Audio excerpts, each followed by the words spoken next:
I'm going to get into Exodus 8 and 9 today, but I'm going to do a quick review. I will say that as far as the stuff that we're getting into today, I've mentioned before, I've taught this many times, but I was going over this stuff yesterday and I saw things that I had never really noticed, never really drawn out of it before. I ended up going through it and reading it and getting a new translation and reading it and getting another translation just to check some stuff out. So I'm excited about what we're going to get into. But first, just talk about what we talked about last week. Just a brief review. One of the things in Exodus 6 and 8 we talked about is that there were a lot of first times. There were things that had never had any precedence. So we have God showing up and giving a name he'd never given before. He's interacting with Moses in a way that he's never interacted with anyone before. He is about to declare the nation of Israel a nation like he has never done before. There are miracles, there are interactions. We look at them and we can kind of judge from a hindsight point of view, but these people had never even heard of the possibility of a God who could interact with his people the way God is about to do in what we're going through. And because of that, they really just don't know how to react. I mean, they're very emotional, and then they're in a very emotional situation. But God sends Moses and Aaron, they come in, they show everything, the people are excited, okay, we're going to be delivered, but it didn't happen exactly like they thought it was. So Pharaoh tries to change the narrative, make Moses out to be the bad guy. The people believe. Moses starts to question God. And one of the things I pointed out last week that was really amazing is that God did not get angry. I found interesting that the only time you see God really showing anger is when Moses starts to tell God what to do. Whenever Moses is concerned about something or he asks questions, God answers. He just talks to him, he explains things, he guides him through. God is developing a relationship, but anytime that like Moses starts to try to tell God what to do, God establishes, okay, this relationship goes from me to you. That's part of the name of God. In fact, when Moses did this, we go, I think it was right there, anyway, when he says, why did you even send me? God says, now you're going to get to see what I'm planning to do. And then he reestablishes who he is, God of Abraham, Isaac, and Jacob, and that he's given Moses this name that he just reestablishes who he is, then he reestablishes who Moses is.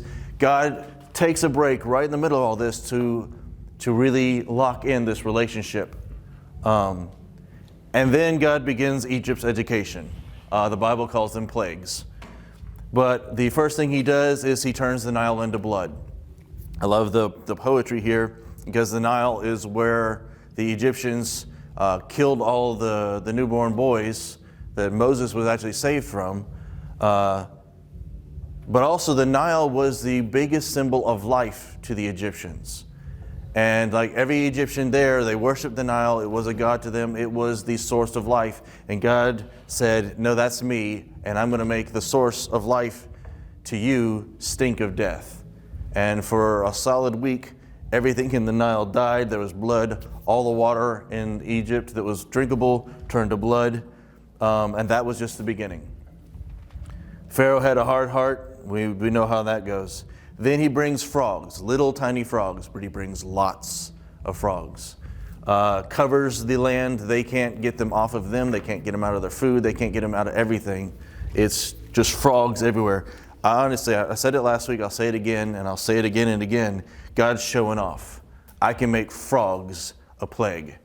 By the time that was said and done, Moses' relationship was boosted in this because he had learned to start really trusting God and to realize that God was with him, that God was listening to him, that God was answering, that God was stepping in and had something to show.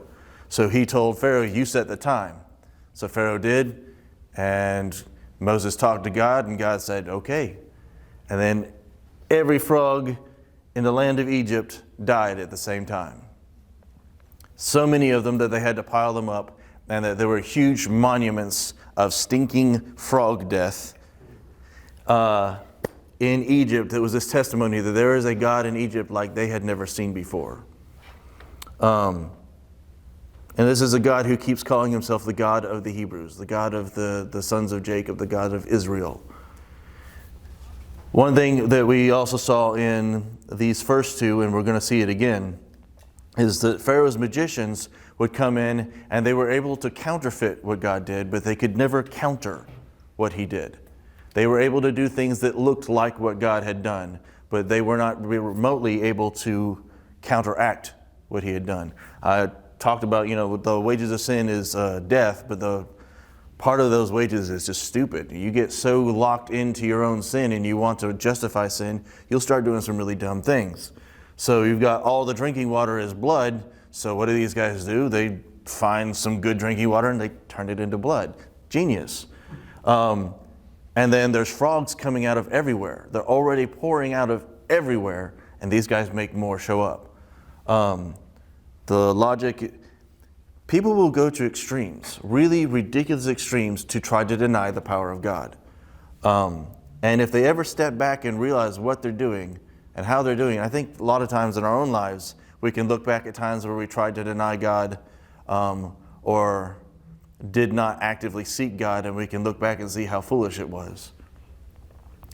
But that gives us a brief summary of last week and puts us at Exodus 8, verse 16.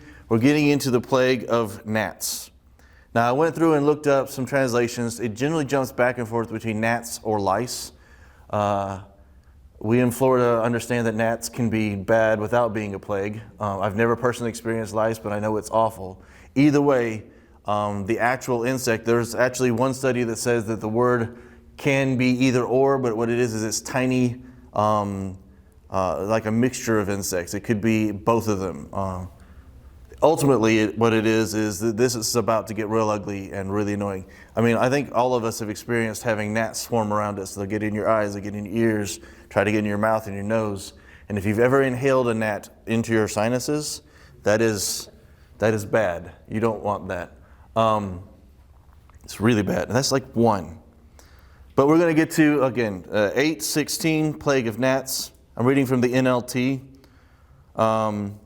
So the Lord said to Moses, "Tell Aaron, raise your staff and strike the ground. The dust will turn into swarms of gnats throughout the land of Egypt." That's quite a picture all by itself. Strike the ground, the dust is going to go up.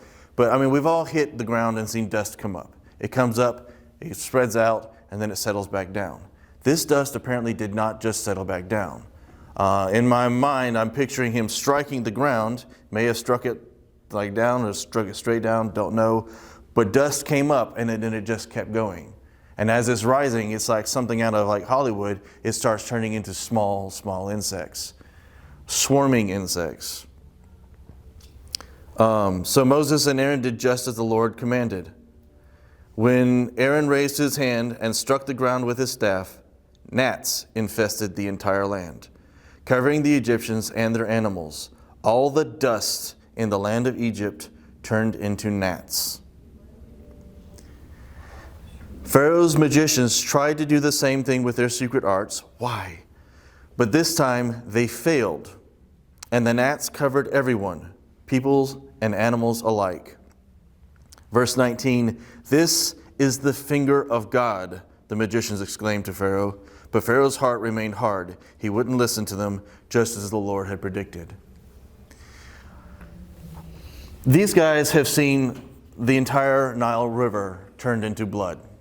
These guys have seen frogs swarm up and pile up to the point that, I mean, they can't do anything. Pharaoh begged for relief from the frogs.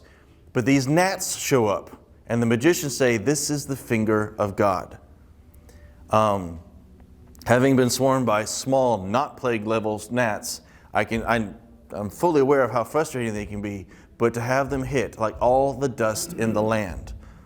Also, these guys are used to being able to pull stuff off. They're used to being able to do things that's very convincing. And I don't know if they tried and failed, if they tried and failed because they didn't want any more. I don't know what the story is. All I know is that in this case, plague number 3, these little tiny bugs made these guys say, this is God. This is something, this is not the normal thing. This is above and beyond. God brought the power of this land to their knees in awe with gnats. I love this story because God is showing his sovereignty, not over just men and nations, but over nature. And he is setting the standard like, I am the supernatural superpower. In the end, it says every tongue will confess, every knee will bow, every tongue will confess. And this is just a precursor. This is a shadow of the things to come. This is the finger of God, the magicians exclaimed to Pharaoh. But Pharaoh's heart remained hard. He wouldn't listen to them, just as the Lord had predicted. Verse 20, plague of flies. Then the Lord told Moses, get up early in the morning and stand in Pharaoh's way as he goes down to the river. That's bold. That's very specific instructions, like get in his way. Say to him, this is what the Lord says. Let my people go so they can worship me. If you refuse, then I will send swarms of flies on you, your officials, your people, and all the houses. The Egyptian homes will be filled with flies, and the ground will be covered with them. But this time, I will spare the region of Goshen, where my people live. No flies will be found there.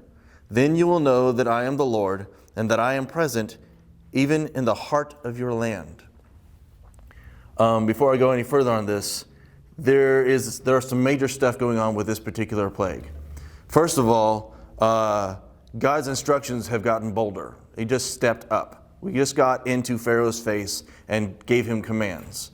The next thing is, gave him commands and told him what he's going to do, and then said, I'm making a distinction here. It's going to happen everywhere in Egypt. You're going to know I'm right in the middle of you, which he's already done. This was like in their bowls, in their ovens. But he's saying, I'm going to get right into, there's not any way you're going to be able to shut these things out. There is some research that's been done that there are breeds of flies in Egypt that are a lot like our yellow flies, only more aggressive. Biting flies. Swarming is bad enough. We've done swarms here. We've done swarms here. These are swarms that bite. And another distinction is that these first three, there was no distinction. It happened in the Israel's land as well, in Goshen. So the water to blood affected them as well. The frogs were apparently in Goshen as well. The gnats, the lice, whatever they were in Goshen as well.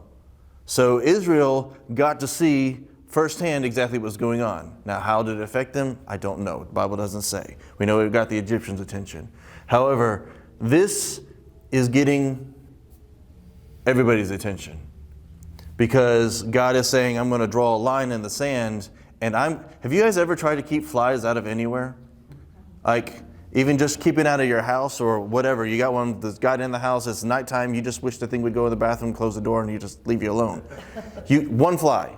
We're talking about swarms of flies. And God said, I'm going to draw a line, and they're not going to cross my line. No flies on it. Yeah. We're going to edit that out. Wow. Oh, help me. All right. So verse 23, I will make a clear distinction between my people and your people. This miraculous sign will happen tomorrow. And the Lord did just as he had said. A thick swarm of flies filled Pharaoh's palace and the houses of his officials.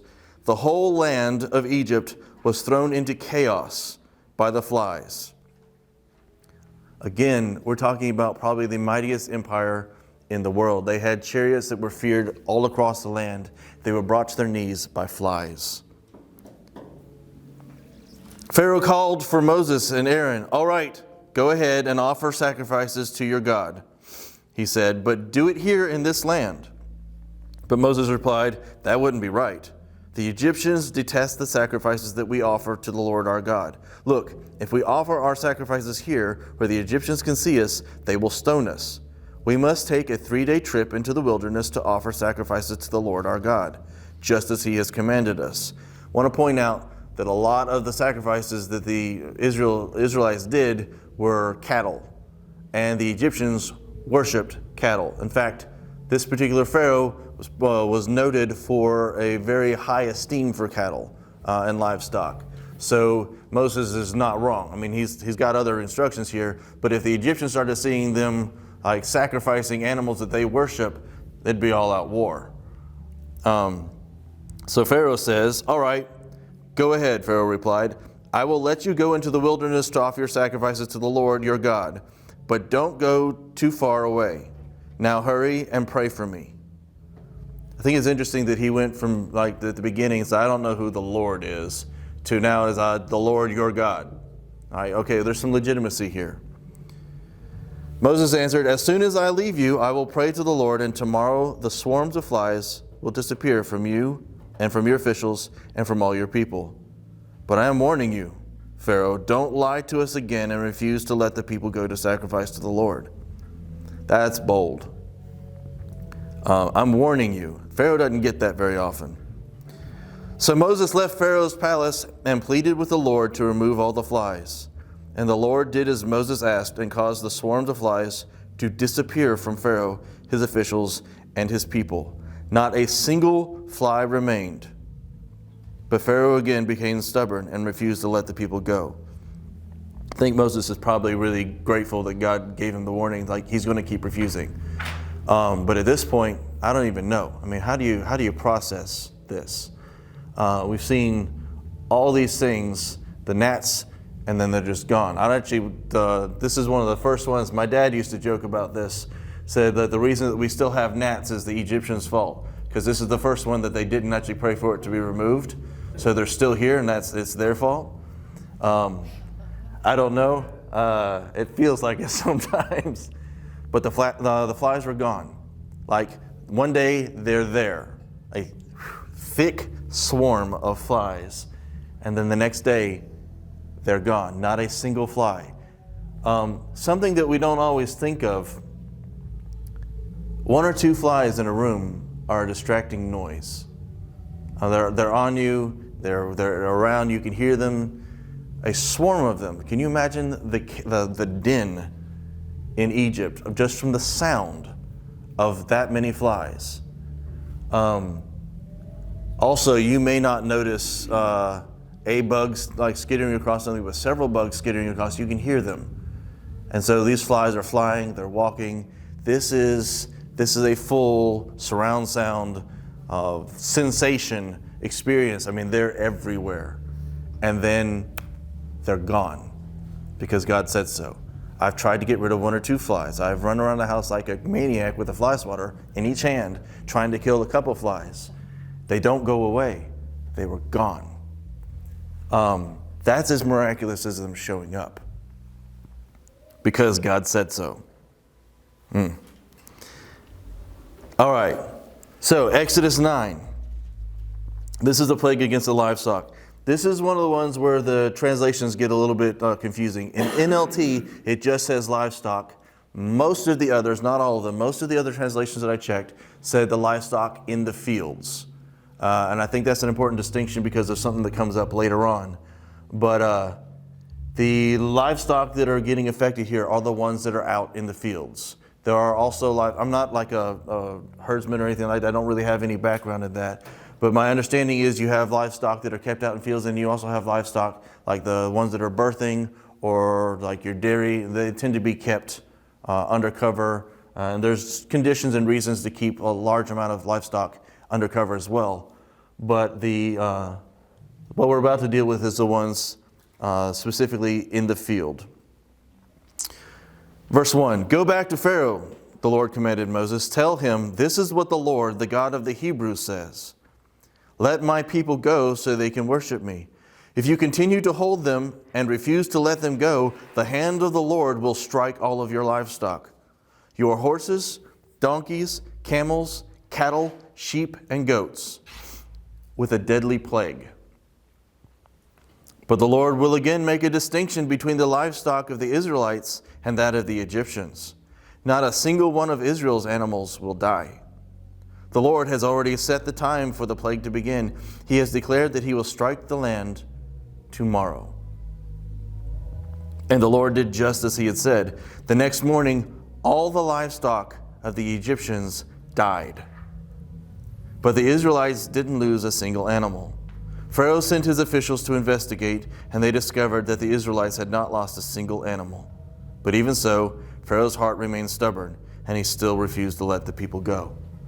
Again, want to point out that the Egyptians really, aside from the material value of the livestock and the food, they really highly prized their livestock. And then Moses says they're all going to die of a plague. And they get up the next day and they've all died of plague. These are visually stunning. These are things that are really big. It's out everywhere. It's up in your face or whatever. Plague is an invisible killer.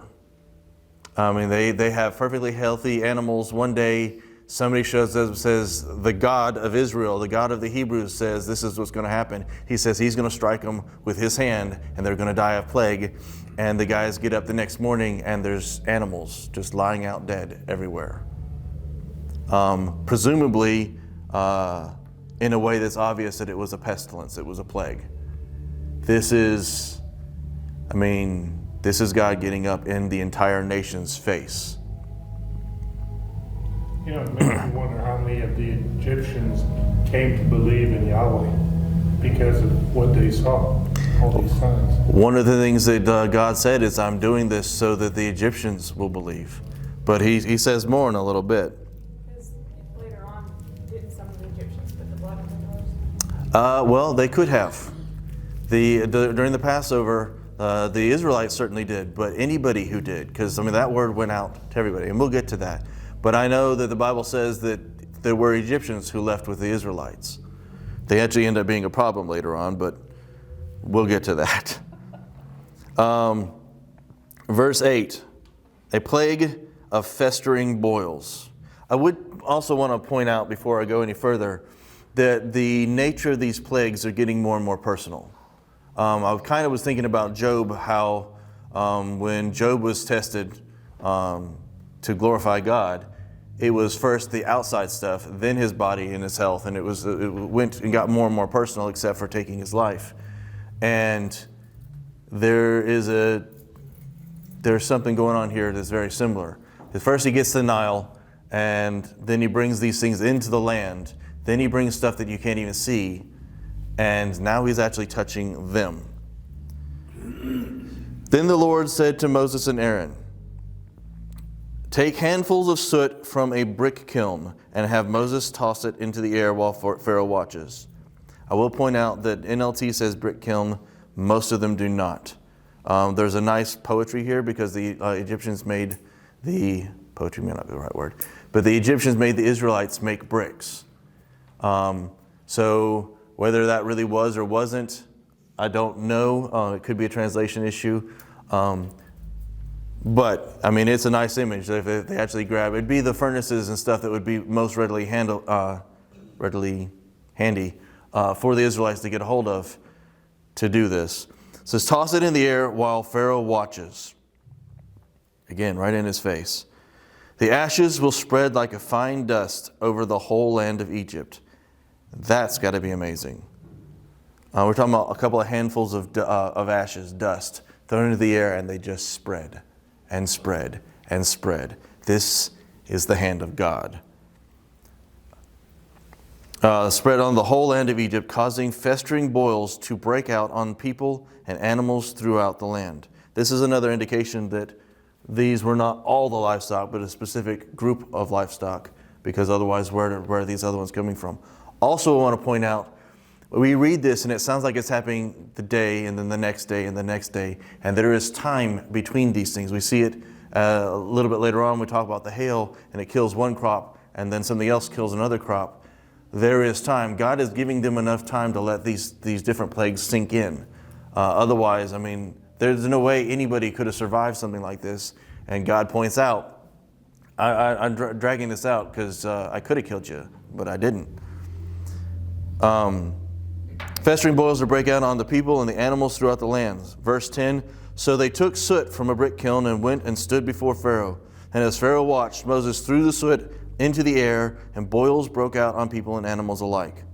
Even the magicians were unable to stand before Moses, because the boils had broken out on them and on all the Egyptians. But the Lord hardened Pharaoh's heart, and just as the Lord had predicted to Moses, Pharaoh refused to listen. God is step by step establishing his authority.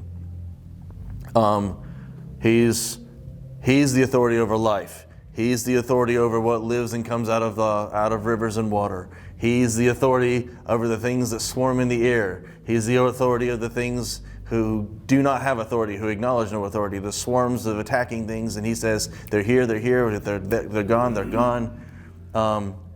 And he's, again, authority over the livestock, over the things that they eat, their daily everything. And he can bring invisible death. But then now he's like, I'm even the authority over your own bodies. I have complete power to touch you. You can't stop me. And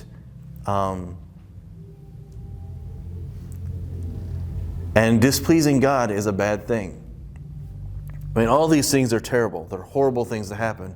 But boils and festering boils. I mean, this is their entire bodies. It's like if you got hit with a dust and it created this problem anywhere the dust touched you. These people couldn't even stand up. And then Pharaoh was still stubborn.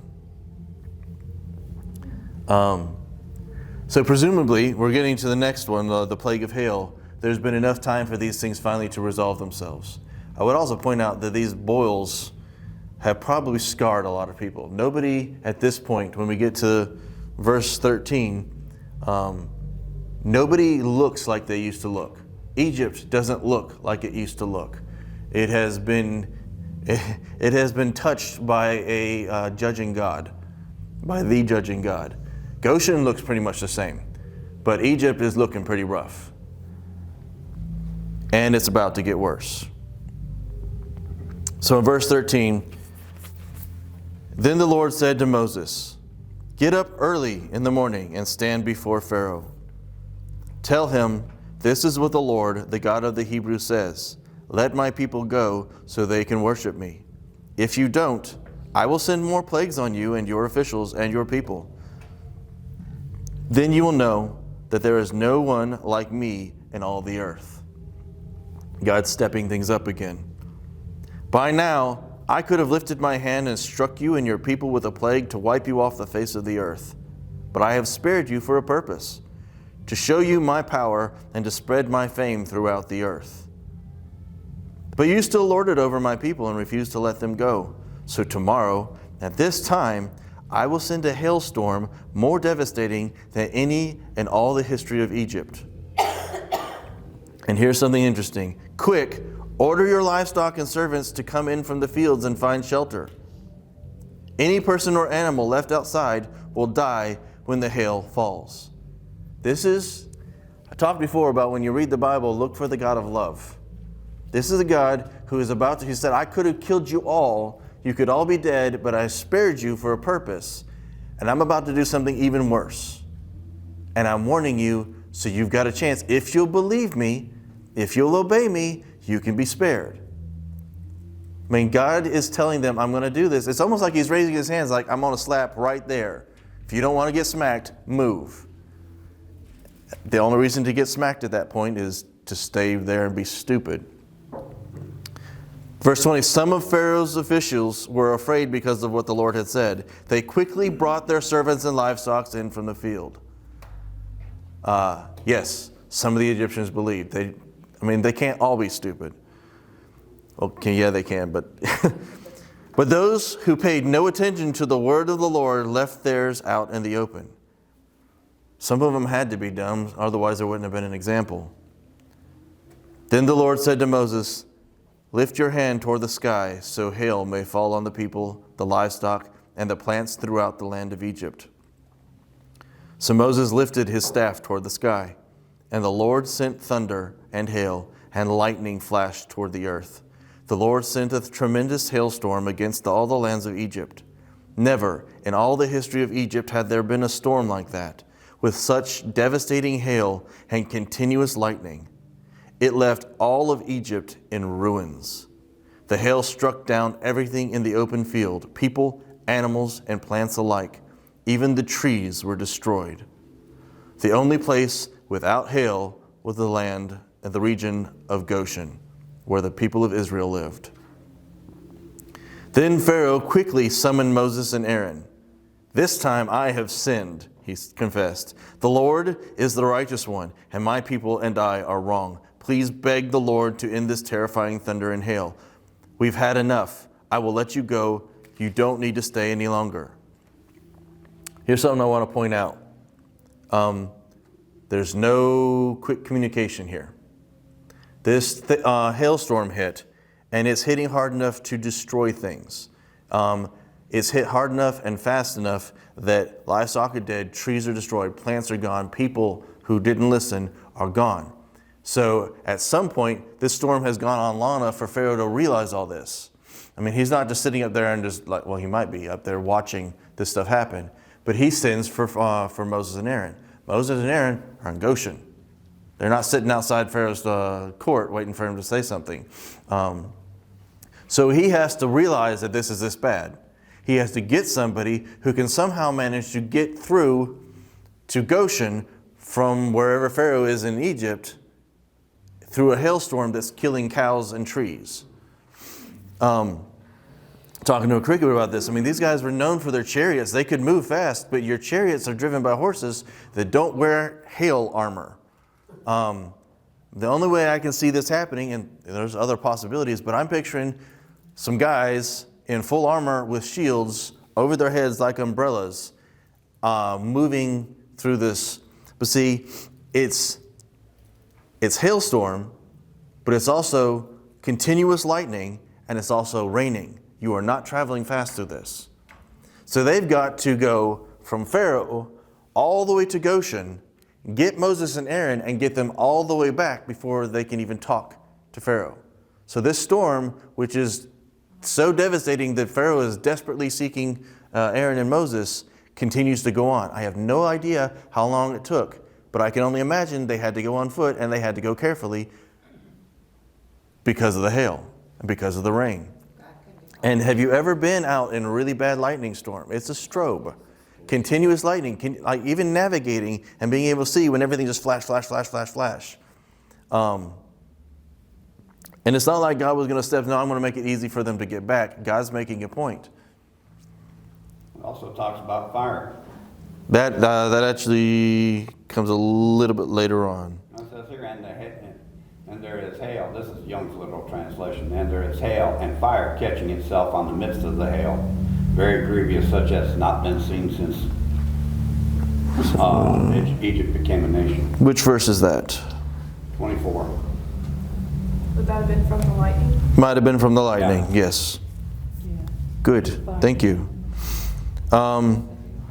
Okay, quickly called Moses. We've had enough, I will let you go, sure. You don't need to stay any longer. Verse 29, all right, Moses replied. As soon as I leave the city, I will lift my hands and pray to the Lord. Then the thunder and hail will stop, and you will know the earth belongs to the Lord. But I know that you and your officials still do not fear the Lord God. It was that bit about when he said, no, and it's not as soon as I leave here, but as soon as I leave the city, I will raise my hands. It's almost like in my mind, and this is conjecture, but it's almost like the hail is too strong for him to get out from under something and raise his hands. Moses trusts God, but he's not stupid. So that's what he does. So like 31 says, all the flax and barley were ruined by the hail because the barley had formed heads and the flax was budding. But the wheat and the emmer wheat were spared because they had not yet sprouted from the ground. So Moses left Pharaoh's court and went out of the city. When he lifted his hands to the Lord, the thunder and hail stopped, and the downpour ceased. Again, I'm struck by the sudden silence. Like that, silence can be loud. But when Pharaoh saw that the rain, hail, and thunder had stopped, he and his officials sinned again. And Pharaoh again became stubborn, because his heart was hard. Pharaoh refused to let the people leave, just as the Lord had predicted through Moses.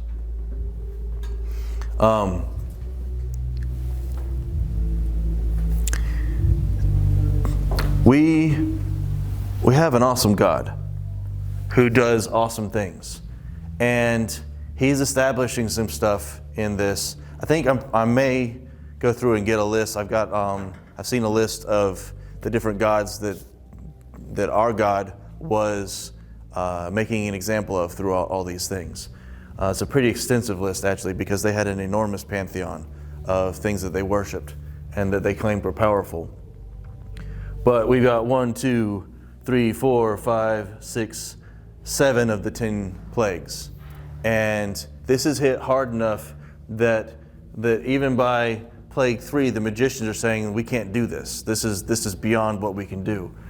And as it continues going on, you've got stuff that's literally crippling the Egyptians.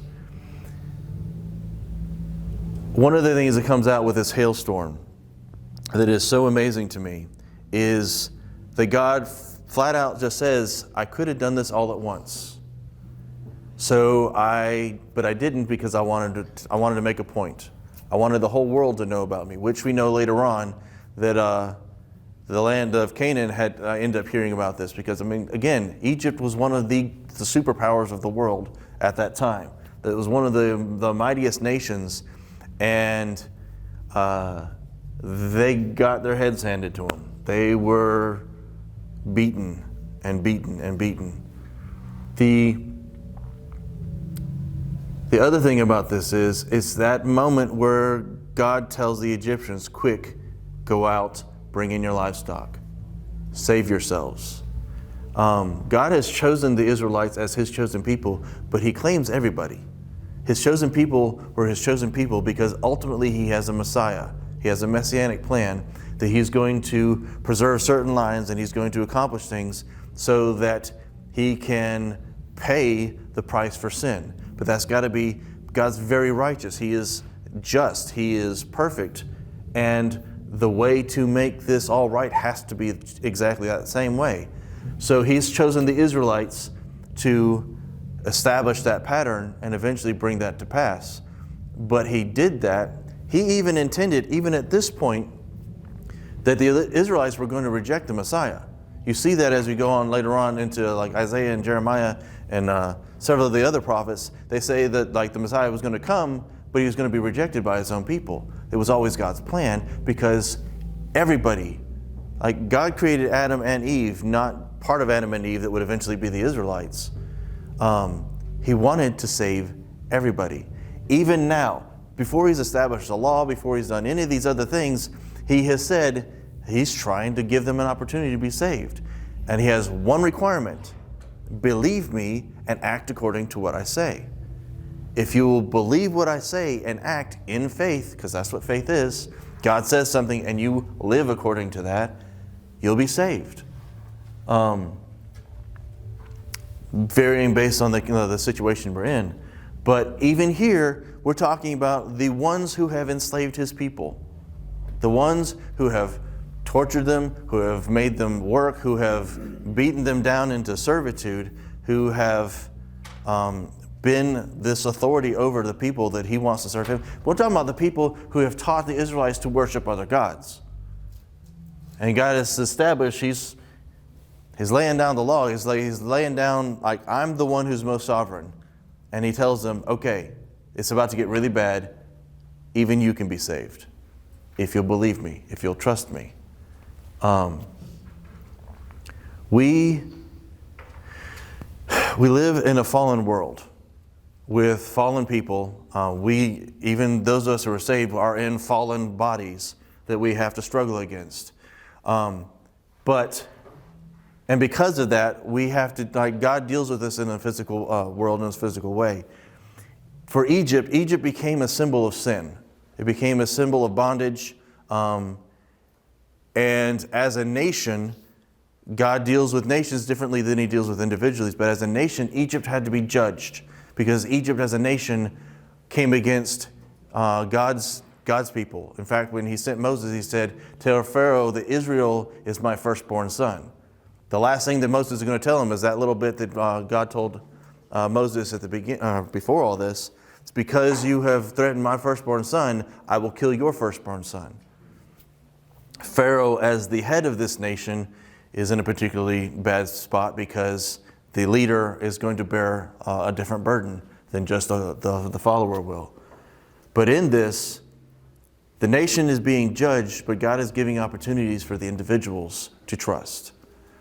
Israel as a nation is being preserved, but all the individuals there are getting to see some amazing, amazing things. I'm talking about how it looks for the Egyptians, where they've got the flies everywhere, and then they go check, and the flies stop here. Well, what if you're the Israel? What if you're in the land of Goshen, and you can hear the flies, and you go, and I don't know where the border is, but I'm sure that day it was easy to spot, because there's flies, and they're not coming any further. I can just picture people out there just looking to see if they ever cross across. And you're Israel. You're the guys who, I don't know if you remember last time I had the happy face and the frowny face for the Israel, like with the people of Israel were excited about God, and then they were disappointed and told Moses, because you've made all this stuff happen to us, God's going to judge you. Well, now here they are. They're seeing Egypt. They're seeing the hand of God, the finger of God, touching the Egypt, and they're being preserved. They're still in slavery. I don't imagine there's a whole lot of real emphasis on building bricks at the moment. I don't know, because there's a lot of time involved here. But Israel is seeing that these people, this nation that has abused them, is getting spanked. They had these things going on, so they're fully aware. But when God claimed them, things changed. When God said, these are my people, I'm making a distinction, that's when they start seeing God. They're not seeing the judging, they are seeing the judging hand of God, but they are under the palm. They are being protected. They're under his wing. And suddenly they're seeing this God who can not only deliver judgment, but he can distinguish between people and people. And he's called them their own. Called them his own. Same with these. This stuff is spreading around and they're seeing it and they're walking around untouched, protected. God is establishing his sovereignty, but also his establishing that relationship with Israel as a nation. And for Moses, he's establishing this relationship of a God who speaks to his people, who answers and intervenes. One of the first things that God said is, I heard the cries of my people, and they've reached me, and I'm going to go rescue them. I'm sending you to go rescue my people. So we see several layers here. We see that God does, in his own time, avenge. He does punish the wicked in his time. Granted, this has been hundreds of years for the nation, and for individuals we don't know, because that's what we're dealing with as the national. But God says, the whole business of vengeance is mine, says the Lord, I will repay. He never says he's going to do it quickly, but we see here that he does do it. He does deal with things. We also see his sovereignty. We see that he trumps everything that the Egyptians had. This is a big deal because, like I said, they've been in this land for hundreds of years. They've been surrounded by the priesthood. They have seen these false gods the Egyptians worship, because they had a huge pantheon. And so the Israelites who have been in this country, who have been in this culture, they're separate because they're sheep herders, and so they're kind of looked down upon, but they're right there. And they're learning a lot of things here. They're learning who God is, and that he is bigger, he is better, he is greater. Now this generation's a little bit slow to learn, but they're setting up a history that the next generation is going to see as legend, and still see the evidence of that legend in action. We got a God who's got full authority. I want to go back to the original signs. When Moses came to the Israelites first, we had the staff turned into a serpent. Then they had the leprous hand and the non-leper's hand, and then the water to blood. And there are things going on here as well. There's this staff, which is protection. It's also punishment. And it's being transformed. It's being turned into something they've never seen before and then brought back. It's when the staff is thrown down, it becomes something deadly and dangerous. But when it's brought back up, it becomes something safe again. And this is a picture, I think, of God saying, when I put my hand down against the enemies, it's judgment. The magician's serpents never came back. Those guys walked around without their sticks for a while. But when he brought it back, it was a staff again. When he reached out against Egypt, there was danger, there was judgment. But when he held it back, there was safety. Then you've got pestilence and boils coming in here. These are physical ailments. These are diseases. One of Moses' signs was he put his hand in and came out and came back with leprosy. Something that every one of them would have recognized and flipped out about, because it's a terrible, terrible way to die. And it pretty much was always, you were going to die. And anybody who got close to you was going to die. And then he put his hand back in and came back and clean. God's saying, I don't just have the ability to give these things. I can give it and I can take it away. I can curse and I can bless. It's all the same to me. I have all that authority. Egypt had the pestilence and had the boils. Israel did not. God is making distinctions and there's authority. But see, even the Egyptians, the magicians, could do the negative things. They could turn water to blood. They could bring frogs out. They got smart eventually, but they couldn't undo it. God says, I can do it, but I can undo it too. Because that went away. God said, okay, I'll do it. And you say, okay, make it stop. I can do that. I can make it stop. You say, make it stop. I can make it stop. The Egyptians couldn't do that.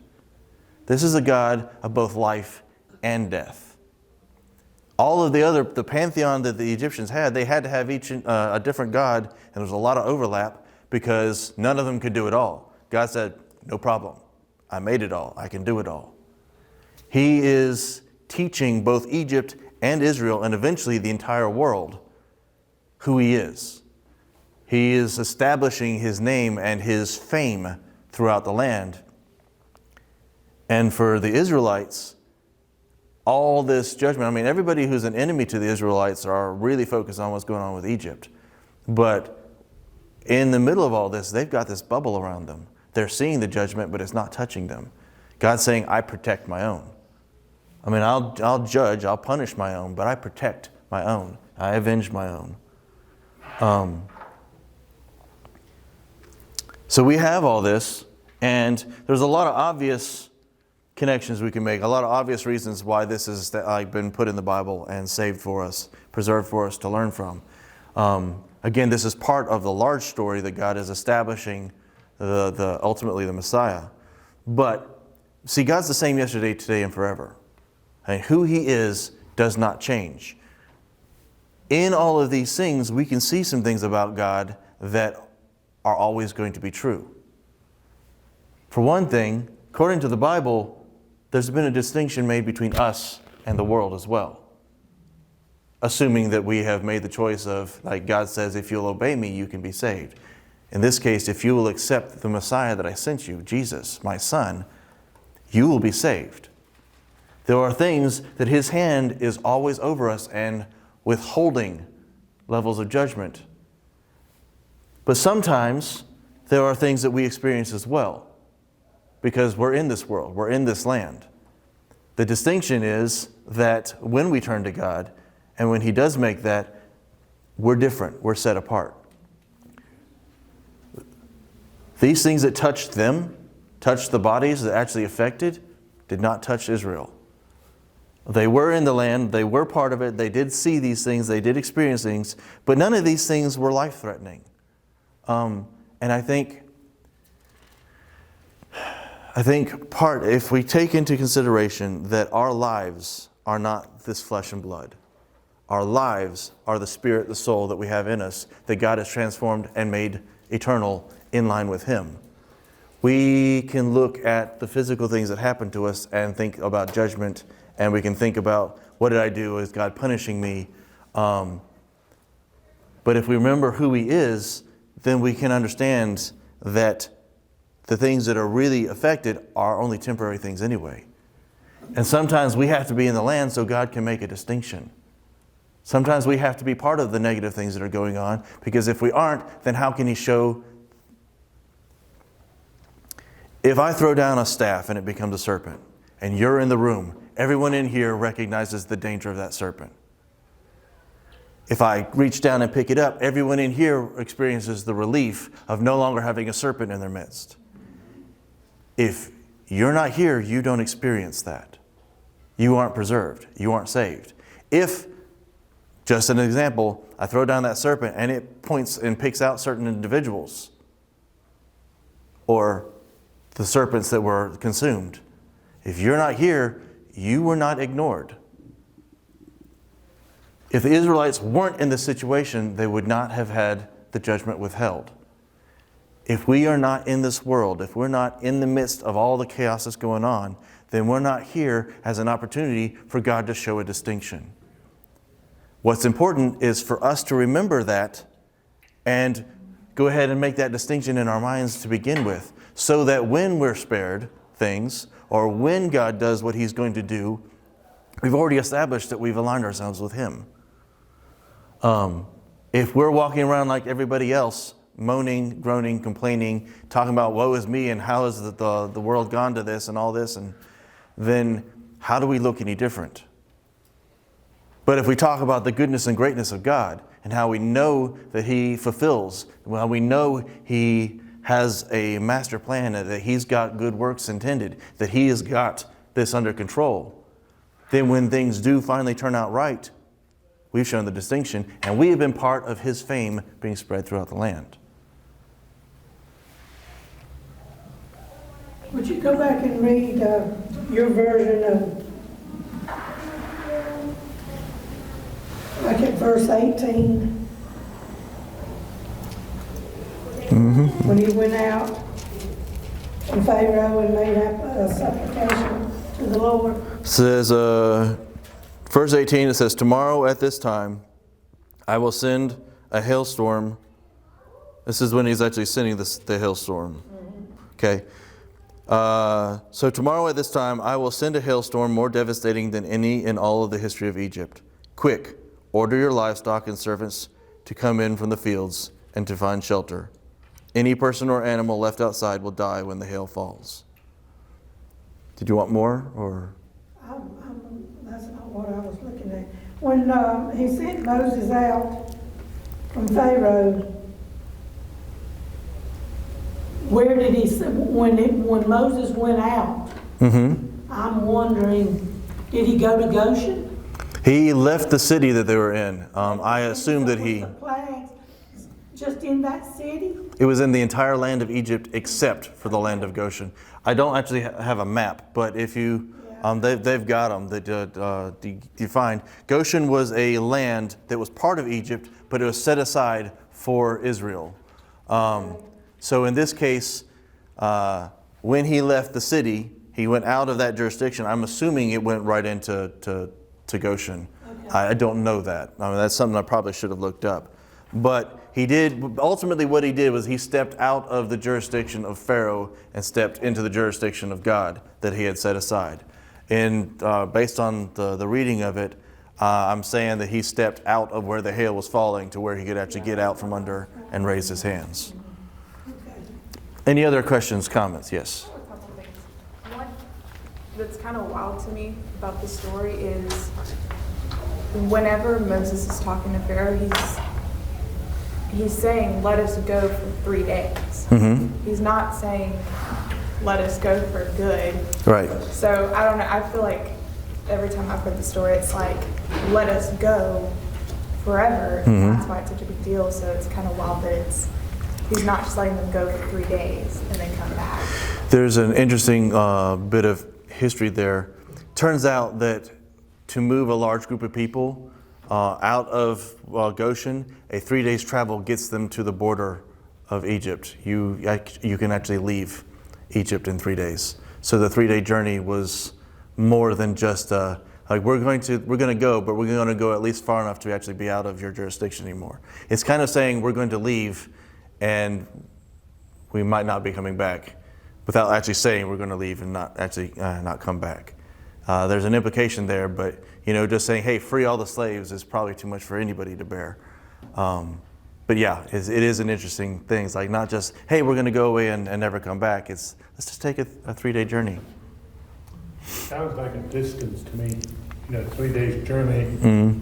They would refer to that as walking for 3 days, and that's how far we have to go in distance, more so than in time. A 3 days journey. That's very possible. Yes. This might be a question for a different time, but I've just always thought about the whole God hardening Pharaoh's heart. And something I thought of, and I could be wrong, is this is before Jesus died on the cross. Things look different. So was Pharaoh just too far gone that it didn't even matter? Because I wouldn't want, if I lived in that time, I wouldn't want him to harden my heart. I'd want that choice. It Right. feels like he took that choice away. That's a big one. I will put it this way in brief. There are people who are, because God knows, there are people who are destined that no matter what, they are always going to reject God. In this case, Pharaoh has already declared himself a god. He has declared himself over the Israelites. He has basically declared himself God's enemy. Now, there are things that happened. Pharaoh has already rejected God. He's done that multiple times. But just the fact that he is the leader who has sanctioned a nation to oppress his people, he has stood as an enemy to God. He's made his choice. So it's less of like, the question of, well, if he wanted to accept God, could he? And more of like, he's not going to. At this point, God sees his heart. God has already judged him at this point, yes. Yeah, and he's already seen like the possible future. If he didn't do that, he would still reject him. So. Right. Okay. God is wise, and he is all-knowing, but ultimately, Egypt was judged for a reason. They had, the practices that they had, and we've really got to wrap up, they were, as a nation, culturally rejecting God. They were abusing his people, the people who claimed him, and Pharaoh, as the leader and the ruler of that nation, was most culpable. There was any number of times that he could have seen right, and he could have seen truth, and he could have whatever. It's not like he didn't have opportunities. So God pronounced that judgment, and it was over. Now, granted, some of these things happened so hard and so bad that even that required, Pharaoh wasn't going to repent. He wasn't going to say, okay, I was wrong, but he might have given in because it was so bad he just wanted relief. And when it says he hardened his heart, that's what it was. It wasn't that he hardened his heart against God. He hardened his heart. He stiffened his resolve so that he wouldn't just break under the pressure of the plagues. Pharaoh made his choice. God just made sure he was tough enough to get all the punishments out. And that gave more time for Egyptians to consider what God was doing and possibly place their faith in him. Instead of their false gods. Yes. And what amazes me is that Pharaoh had some kind of respect for Moses, because he could have had him put in prison. Sure. Or, respect, fear. There's the Bible says you're going to come as God with Aaron as a prophet. There are some cultural things going on. Ultimately, God's got his hand on him. Yeah. But yes, I always wondered, why didn't he just throw him in jail? Yeah. Anyway, it is time. I've got to let you guys go. Thank you all, and we'll see you next week.